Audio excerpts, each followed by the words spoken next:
The farm itself started about 100 years ago. The first trees were planted during World War I. The original family, the Tate family, sold the farm in the 70s. It went through a few different hands, and Dad was on the road a lot with his job and kept seeing this orchard, kept thinking about the orchard, and talked Mom into it, and so moved us up here about 20 years ago. The orchard was about 23, 25 varieties strong at the time. It was very unkempt. The grass, and most of it was up to my armpits. Through the property of all the trees at the time, there were 2 apples. The trees had large suckers. There's a lot of mowing to be had. Right now we've planted about 130 different varieties of apples. If you lump the trees together, about 33 acres of trees that are spread out over 60 acres. Everything's picked by hand. We could use a little more mechanization, but we get pretty fancy with ladders sometimes.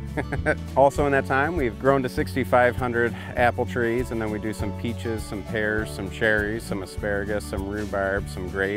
We do about 10 acres of pumpkins. Being able to grow the varieties we do, there's always something ripe for when the school kids come out. We always do the horse rides on the weekends in the fall. Dad loves kids. I don't know that he's ever said no. He had a pedometer on his phone for a while. On a Saturday or Sunday, he would do 10, 12, 13 miles in a circle. Kept telling him he needed to switch directions because one leg was going to get a little longer.